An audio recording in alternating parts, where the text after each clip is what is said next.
এই মঙ্গলবার আমি বিপত্তারিণীর ব্রত করেছিলাম, ওই জন্য সকালবেলা উঠেই মিঠাইকে স্কুলে পাঠিয়ে দিয়ে তাড়াতাড়ি ঘরের ঠাকুরের পুজোটা সেরে নিয়ে, আর যেহেতু মিঠাই রথ করে তো সেই রথের পুজো আর ঘরের ঠাকুরের পুজোটা সেরে নিয়ে আমি পুজো দেওয়ার সরঞ্জামগুলো গুছিয়ে রেডি হয়ে গেছিলাম। আমি রেডি হয়ে নিয়ে আমি মোটামুটি অলমোস্ট রেডি হয়ে আমি সিদ্ধেশ্বরী বাড়ি পুজো দিতে যাব বলে পুজোর জিনিসপত্র নিয়ে বেরিয়েছিলাম। তো পুজো দিতে গিয়ে আমি এখান থেকে আমি একাই গেছিলাম পুজো দিতে। আমি টোটো করে গিয়ে সিদ্ধেশ্বরী বাড়ি যাই। সেখান থেকে আমার আরও একটু কিছু জিনিস কেনার ছিল, মানে ফুলটা আগের দিন নিইনি, ফুলটা আর ধাগা টাগাগুলো নিয়ে আমি পুজোর লাইনে দাঁড়াই। সিদ্ধেশ্বরী বাড়িতে ভিড় ছিল, আমার পুজো দিতে প্রায় 1 ঘন্টারও বেশি সময় লেগেছিল, অনেকটা বড় লাইন ছিল।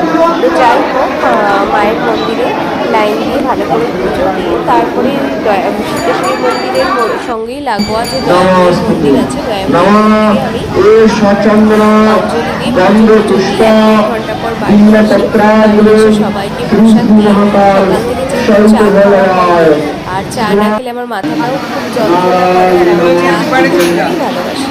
তো সেই জন্য আমার জন্য তার উপরে 1 কাপ চা আর একটা প্রজাপতি বিস্কুট নিয়ে আমি প্রথমে চা খাবো বলে চাটা তৈরি করে নিই। আর কিছুটা রান্না আমি করে রেখেছিলাম, তার মধ্যে আজকে আমি সবটাই নিরামিষ করেছিলাম, আজকে কোনো কিছু রান্না করিনি। ভাতটা আগেই বসিয়ে দিয়ে আমার চাটা নিয়ে নিই। আর এদিকে চাল কুমড়ো শুক্তুনি ডাল বেটে রেখেছি, আর ছিল হচ্ছে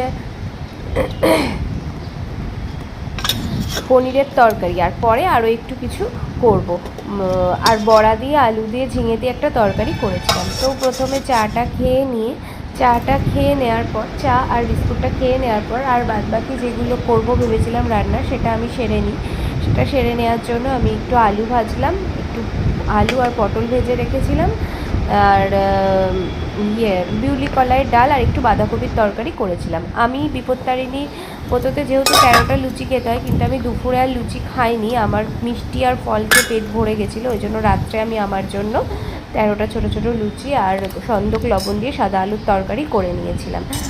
আর ওরা ওই দুপুরে খাবার ওরা সবাই রাত্রে লুচি খেয়েছিল। এইভাবে আমার বিপত্তারিণীর ব্রত আমি করেছিলাম। আপনারা কে কে এই ব্রত করেন জানাবেন। সবাই খুব ভালো থাকবেন।